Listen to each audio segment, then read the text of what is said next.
The first time I met him, he slid an envelope across the table and said, "Nigerian naira 2 million if you can make her fall out of love with me." Actually laughed. Thought it was a prank. Until I saw his eyes, calm, cold and tired. That's when I realized he wasn't joking. His name was Darian Nwoke, CEO of a real estate firm everyone in Lagos had heard of. The kind of man whose presence filled a room before his voice did. I was just a content strategist, broke, single and desperate for a miracle. "Why me?" asked, trying to sound brave. He leaned back, expression unreadable. "Because you write what women feel. You make them doubt love. I've read your blog." He said it like he'd been studying me. My stomach twisted. He wanted me to break his fiancée, not physically, emotionally. Her name was Amira Bello, a fashion influencer who worshipped him online. He claimed their relationship was a lie built on family pressure and guilt. He wanted out, but not the scandal that came with it. "Convince her I'm not the man she thinks I am," he said quietly. "Make her walk away first. Do that, and the money's yours." I should have walked out right then. But I didn't. Because 2 million could fix my mother's hospital bills, my rent, and the debt that kept me up every night. So I shook his hand. And in that single moment, I sold a part of my soul I'd never get back. 2 weeks later I met Amira. She was nothing like I expected. Humble, funny and heartbreakingly kind. The type who said thank you to waiters and remembered their names. The plan was simple. I'd befriend her, slowly plant doubts about Darian, make her see the cracks I created. But the more I knew her, the harder it became to lie. And the cruelest part. Somewhere between pretending to care and actually caring, I started falling for the man who paid me. The first time I met Amira Bello, she hugged me. Not the polite kind of hug, but the warm, soft kind that feels like sunlight. "Finally," she said, her voice sweet. "It's nice meeting someone who doesn't see me as Darian's fiancée first."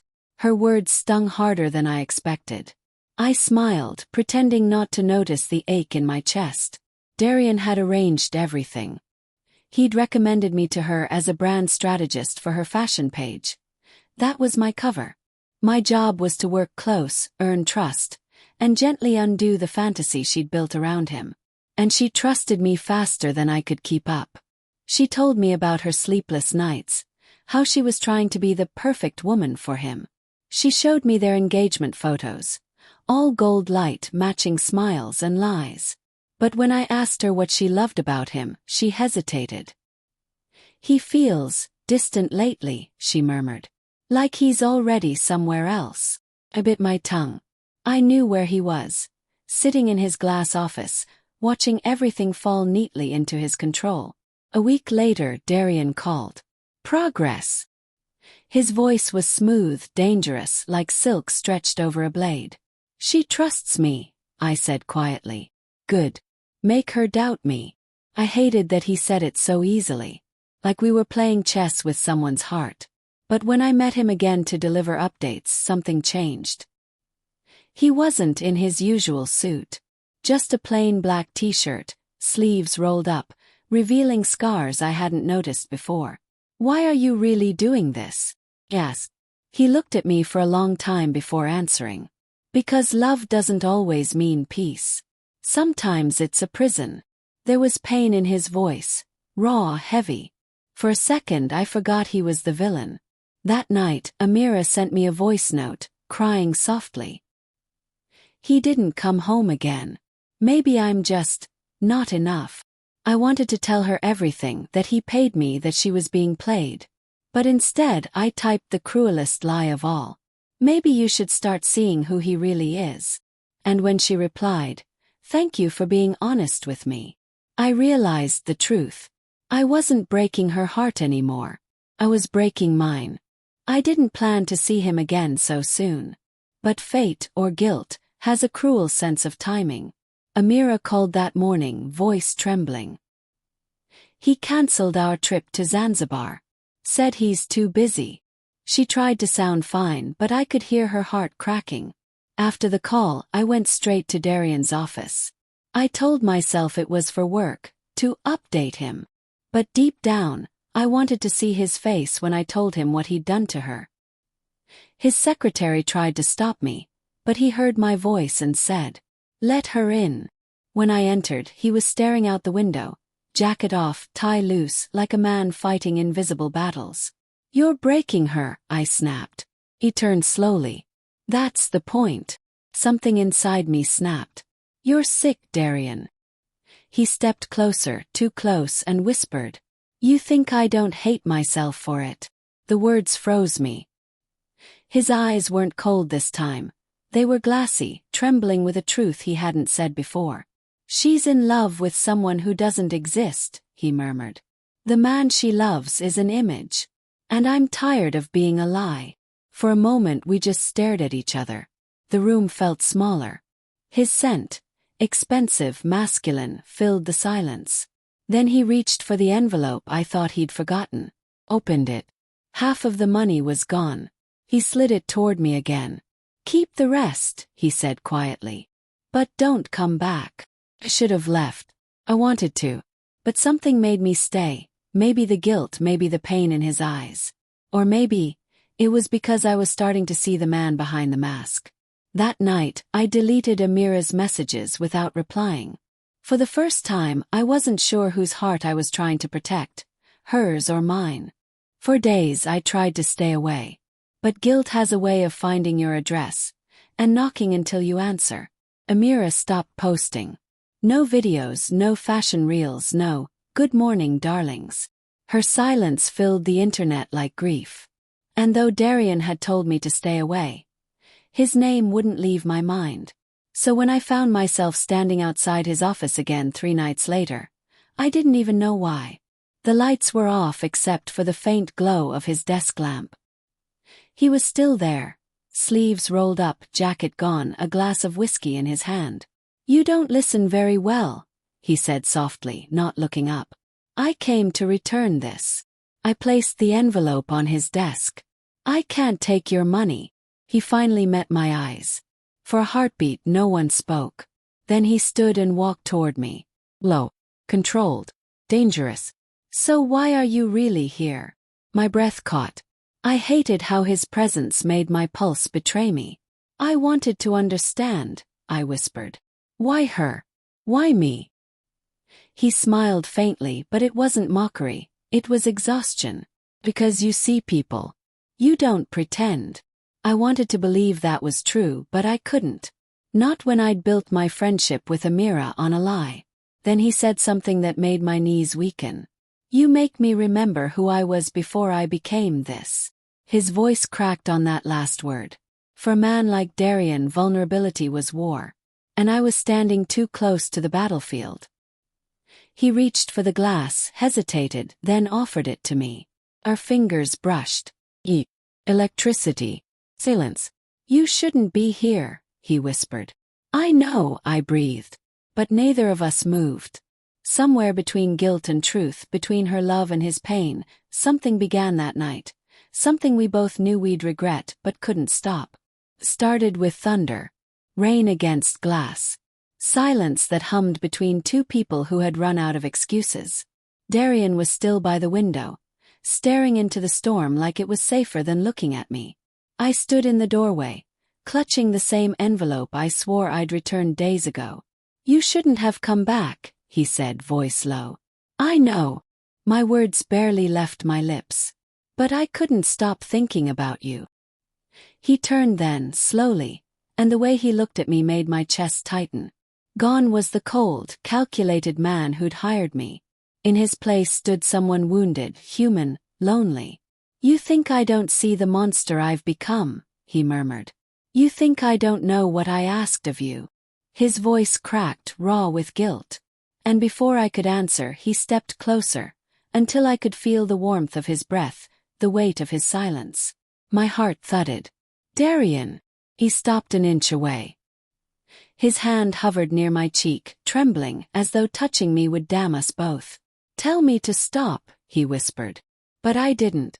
Because the truth was, I didn't want him to. The rain outside grew louder as his fingers brushed against my jaw, gentle, uncertain, like he was afraid I'd vanish. He kissed me. Low. Careful. Apologetic. It wasn't lust at first, it was grief. Two broken souls clinging to each other's pain, pretending it was love. When we finally pulled apart, I couldn't look at him. All I could whisper was, "What have we done?" He didn't answer. He just rested his forehead against mine and said, "Nothing we can undo." The next morning my phone buzzed. A message from Amira. "Can we talk? Something feels off with Darian. I think he's hiding something." And just like that my stomach dropped. 'Cause she was right. And I was part of the secret she was about to uncover. I knew the message would come eventually. But seeing her name flash across my phone still made my hands shake. "Can we talk? Something feels off with Darian." I stared at those words for almost an hour before replying. "Of course. I'm here." When we met at a quiet cafe in Lekki, she looked different. Thinner, quieter, her laughter replaced by long sighs. She stirred her drink without tasting it. "He's distant," she said softly. "He doesn't even touch me anymore. Sometimes I think, maybe there's someone else." The lie almost slipped out of me. No, there isn't. But the truth pressed against my chest, heavy and merciless. "I'm sure he's just under pressure," I said, forcing a smile. "You two have been through so much." She nodded, but her eyes stayed on mine for too long, like she could sense the guilt hiding behind my kindness. That night, Darian didn't pick my calls. When he finally did, his voice was different. Distant, sharp. "You shouldn't have met her," he said. "She's my friend. She was your target." Silence. Then quieter. "Don't make this harder than it already is." His words cut deeper than they should have. I went to his office the next day, but the receptionist told me he was out of town. Something about that didn't feel right. Darian never left without warning. When I checked Amira's page that night, my heart stopped. New post. A photo of her and Darian, smiling under soft lights, captioned, "Through every storm, love always wins." The picture was old. I remembered taking it myself during one of her brand shoots. But she'd reposted it now, to prove something. And then I saw it, a faint reflection in the photo's background. My face holding the camera. A shiver ran down my spine. She hadn't just posted it. She wanted me to see it. Somewhere between truth and suspicion, I realized Amira wasn't as naive as I thought. She was watching, waiting. And Darian, he was hiding more than just guilt. I should have known peace never lasts in stories like ours. By the end of that week, everything I'd tried to hide came crashing down. It started with a message from Amira. "Come over. I found something." Her tone was calm, too calm. The kind that comes before a storm. When I arrived, her house was spotless, almost staged. Candles burned on the console table. Soft music played from her speakers. And on the center of the couch sat the brown envelope. The same one Darian had given me. "You dropped this," she said quietly. My throat closed. "Amira." She smiled faintly. "I should have known. The timing, the way you showed up, how you always defended him." She picked up the envelope and tossed it into my lap. "Nigerian naira 2 million to destroy me. Was it worth it?" Tears blurred my vision. "It wasn't like that. I didn't." "Don't lie," she snapped, the calm cracking open. "You wrote those blog posts about love being an illusion. You told me to doubt him. I thought you cared about me." "I did. I still do," said my voice breaking. "Amira, you don't understand." "Then explain it," she whispered. "Why did he choose you?" Froze. Because the truth wasn't simple anymore. Behind her the door opened. Darian. His face was pale, exhausted, as if he'd aged overnight. He looked at me, then at her. No one moved. No one breathed. "You should have stayed away," he said to me softly. Amira turned to him, trembling. "Tell me it's not true. Tell me you didn't pay her." He didn't answer. His silence was the confession. Amira slapped him, once, twice, before crumbling to the floor, sobbing. I tried to reach her, but she shoved me away. "Both of you, get out." So I left. Not because I wanted to, but because the weight of what I'd done was too heavy to stand under. Outside, the sky was gray, heavy with rain. And when Darian followed me out, I couldn't even look at him. "It's over," I said. He nodded slowly, eyes glassy. "No, it's just beginning." I didn't know what he meant. Not then. But something in his voice told me this story wasn't ending with heartbreak. It was about to get darker. I didn't see him for days. Not after Amira found out. Not after everything burned. But when Darian finally called, his voice didn't sound like his. "I need to see you," he said. "One last time." I met him at his father's abandoned estate, a quiet, echoing place that smelled like rain and memory. He was sitting on the staircase, no guards, no phone, just a man stripped of everything that once made him powerful. "You were right," I said quietly. "This was a prison. But you built it yourself." He nodded, staring at the floor. "You think I don't know that? I was trying to break free before it destroyed her." "Then why involve me?" "Yes. Why pay me to hurt her if you could have just told the truth?" He looked up, eyes rimmed red. "Because I didn't want her to know what she was protecting." Silence. Then he reached into his pocket and handed me a folder. Inside were medical reports. A diagnosis. Stage 4 heart failure. My breath caught. "I found out a year ago," he said softly. "Her father invested everything in my company. I was supposed to marry her, secure the merger, protect her after he passed. But how could I love her honestly, knowing I was dying?" Tears blurred my vision. "So you tried to make her hate you?" He nodded. "And you were the only person who ever saw through me." I sank beside him on the stairs. The weight of every lie, every moment, pressed down like a storm. "Why didn't you tell me?" He gave a broken smile. "Because I didn't want your pity. I just wanted you to see me before the end." He leaned back, breathing unevenly.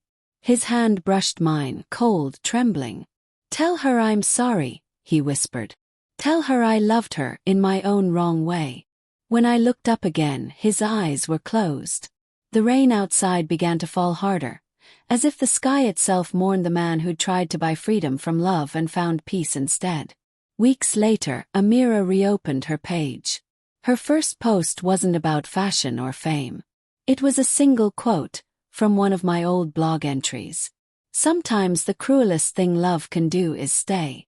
And beneath it she tagged me. No hate, no blame, just closure. I deleted the blog that night, because for the first time I realized, love doesn't need an audience, just needs honesty. And sometimes the truth hurts enough to heal.